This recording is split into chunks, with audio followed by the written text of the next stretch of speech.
today we will be discussing MCQs based on current affairs of 17th of October 2022 and also some of the static questions. So let's start with first MCQ of the day. The first MCQ says that which of these parameters are used in Global Hunger Index? We know that recently a European Union NGO published Global Hunger Index in which India has ranked 107 out of 121 countries. So therefore in this context we would see that what all parameters are used in assessing the countries based on hunger. Alright, so first option is child stunting, second is child mortality, third is undernourishment and child wasting.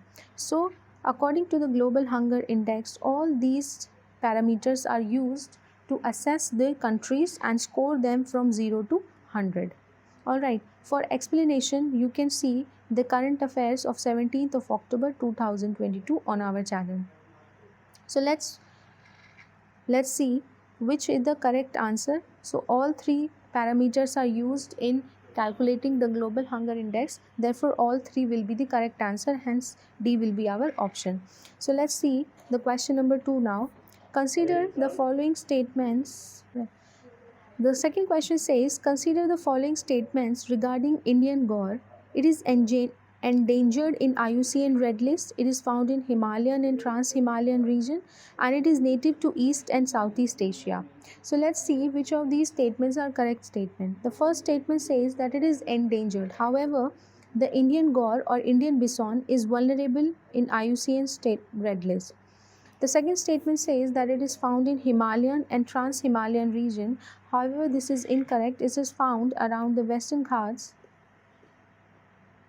And recently a survey was conducted in the Nilgiri forest by Nilgiri Forest Division. Alright, and it is native to East and Southeast Asia.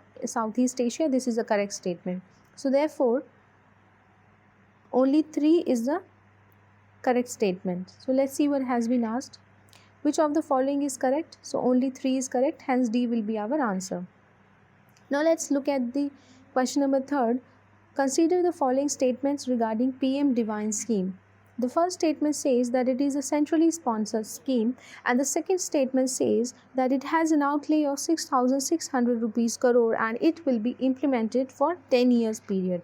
So let's see the PM Divine scheme which will be implemented in the northeastern region for infrastructure, for social development and for job generation as their prime importance, and it is a central sector scheme. That means 100% will be funded by the center and it will be implemented for the 4 years of the 15th Finance Commission and it has an outlay of 6,600 crores.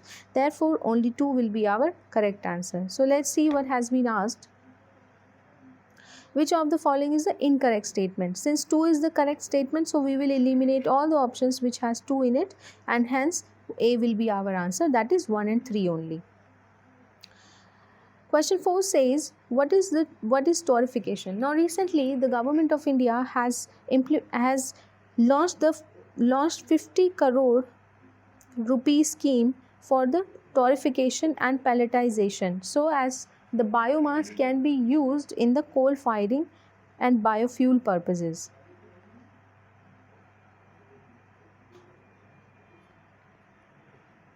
Alright, so the first statement says that torrefication is the process of compressing and molding a material into a shape of a pellet.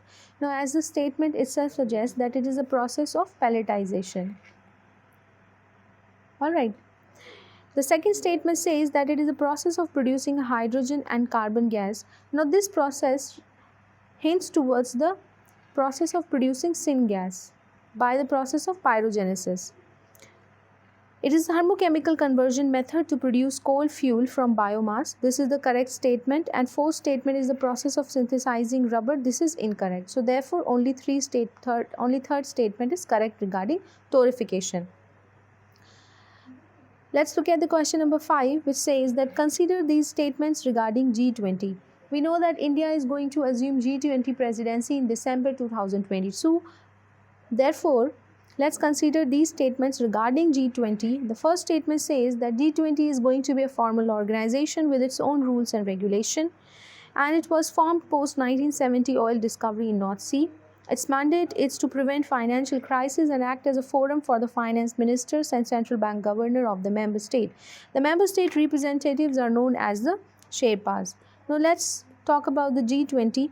It was formed in the year 1999 after the Southeast and Southeast Asian financial crisis, and its mandate was to prevent any such financial crisis, global financial crisis, and it basically acts as an informal fora for the governance of the central bank of the member state and the finance ministers. Therefore, G20 is not a formal organization and it has got no rules and regulation. It was not formed in the 1970s, it was formed in 1999, and its mandate is to prevent the financial crisis and also act as an informal fora for the finance ministers of the member states and the governors of the central bank of the member state. And yes, the representatives of the states are known as the Sherpas. Therefore, third and fourth is our correct statement. Since correct statement has been asked and third, four is our correct statement, hence D will be our answer. Let's look at the question number 6. Under Article 360 of the Constitution, the power to proclaim financial emergency is vested in. Now, Article 360 talks about the financial emergency. We know that Indian Constitution consists three types of emergencies: the national emergency, the constitutional emergency, and the financial emergency. The national emergency is implemented for the provisions contained in the Constitution of India. Constitutional emergency under Article 356 is also known as the presidential rule, and it is imposed on the provisions which are some of the provisions which are mentioned in the Constitution of India. And financial emergency has not been declared so far in India, and Article 360 provides for the financial emergency and it is imposed by the President of India. Therefore, statement 3 is our correct answer. Let's move on to the question number 7. World Employment and Social Outlook Report Trends 2022 was published by International Organization of Employers, International Labour Organization, United Nations Economic and Social Council, and International Monetary Fund. The correct answer is International Labour Organization. Answer B. Let's move on to the question number 8. Xenotransplantation recently in news is what? Basically, xeno means something which is related with two different species, and transplantation means transferring from one place to another place. So, xenotransplantation of organ means transferring of organ from one species to another species, and this was in news because recently a heart was transferred from pig to a human being. Therefore, it is the transplantation of organs among different species. Hence, B will be our correct answer. Let's look at the question number 9.